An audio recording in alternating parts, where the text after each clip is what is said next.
Bismillahirrahmanirrahim. Assalamu alaikum. Welcome to the Knowledge Intimation. This is Ali Raza and today we will discuss state.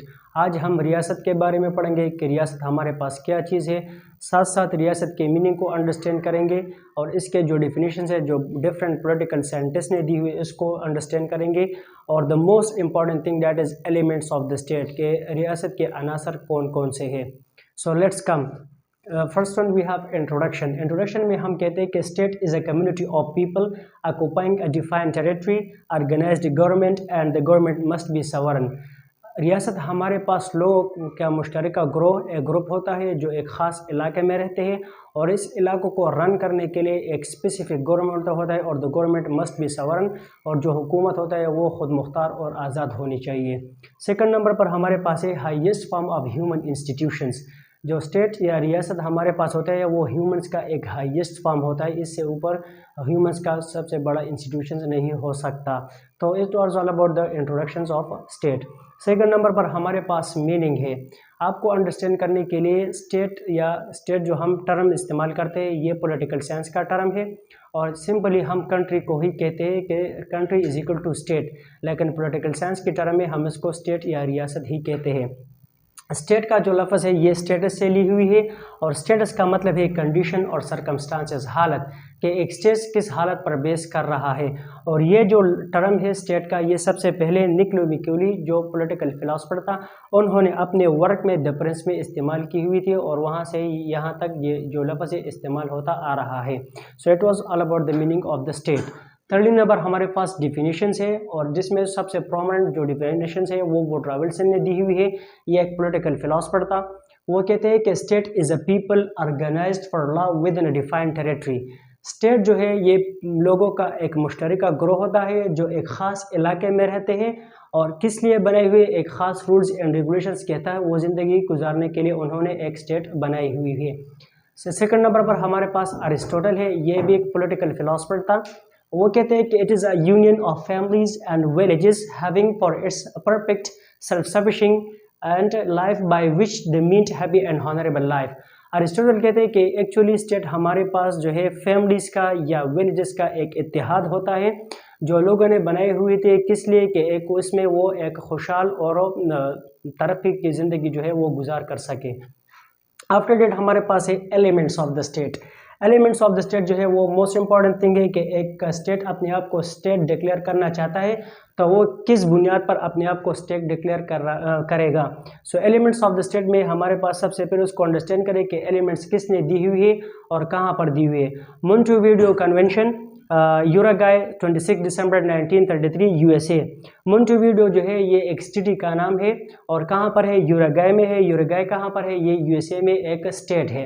वहाँ पर एक convention हुआ था, कब हुआ था, 26 दिसंबर 1933 को एक कन्वेंशन हुआ था और उन्होंने उसमें जो है ये लिखा था कि एक स्टेट के पास ये 4 एलिमेंट जो हम अब डिस्कस करने जा रहे हैं ये होनी चाहिए, अदरवाइज एक स्टेट अपने आप को स्टेट नहीं कह सकता। सो स्टेट के जो एलिमेंट्स है इसमें सबसे पहले हमारे पास है पॉपुलेशन। एक स्टेट के पास आबादी जो है वो होनी चाहिए। आबादी कितनी चाहिए, वो कम भी हो सकता है ज़्यादा भी हो सकता है, लेकिन एक स्टेट के पास जो है आबादी होनी चाहिए।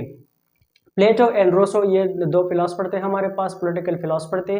उन्होंने एक तादाद मुकर्रर की पॉपुलेशन के लिए, but keep in mind that this number जो है वो फॉर द पास्ट लोगों के या पास्ट के जो स्टेट होते हैं उनके लिए थे, क्योंकि स्टेट का जो नेचर है वो चेंजेबल है।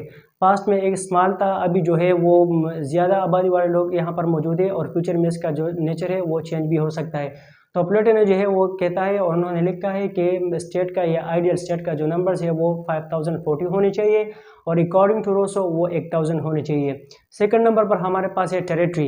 एक स्टेट के पास अपना जो इलाका है वो होना चाहिए और मखसूस इलाका जो है वो होनी चाहिए ताकि उसमें अपने सिटीजन्स को जो है उस पर अपने रूल्स एंड रेगुलेशन को जो है वो अप्लाई कर ले और एप्लीकेबल करे। टेरिटरी में हमारे पास लैंड आता है, वाटर आता है, एयर स्पेस, सब कुछ हमारे पास जो नेचुरल रिसोर्स है वो हमारे टेरिटरी में काउंट होता है। थर्ड नंबर पर हमारे पास है गवर्नमेंट।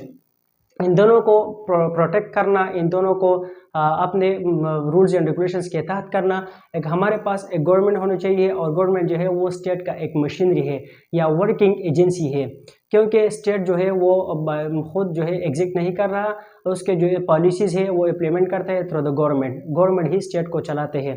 तो स्टेट जो गवर्नमेंट जो है वो भी essential element of the state जो है वो तस्वर किया जा सकता है। फिर गवर्नमेंट को हमने टी कैटेगरीज में जो है वो डिवाइड की हुई है, या गवर्नमेंट का 3 ऑर्गन्स है। नंबर 1 दैट इज़ लेजिस्लेचर, कानून साजी, जो असेंबली में लोग बैठे होते हैं वो हमारे कानून साजी करते हैं। नंबर 2 दैट इज़ एग्जीक्यूटिव, उस कानून साजी को या उस कवानीन को इम्प्लीमेंट करना एग्जीक्यूटिव का काम है।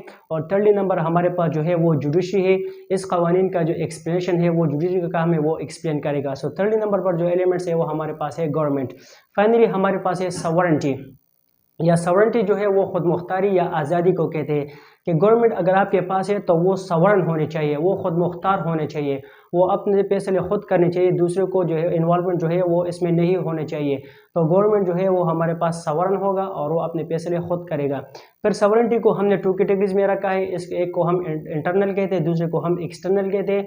इंटरनल सॉवरेंटी हमारे पास वो होते हैं जो लोग कंट्री के अंदर, बाउंड्री के अंदर, टेरिटरी के अंदर रहते हैं, उसके लिए जो रूल्स एंड रेगुलेशन है स्टेट उस पर इम्प्लीमेंट करेगा। और जो एक्सटर्नल है, बाउंड्रीज के बियॉन्ड या बाउंड्री के उस साइड पर, फॉर एग्जांपल जो हमारे नेबरिंग कंट्रीज है उसके लिए जो रूल्स एंड कवानीन जो मुल्क ने बनाई हुई, एक स्टेट ने बनाई हुई, उस पर इम्प्लीमेंट करना जो है वो स्टेट का काम है।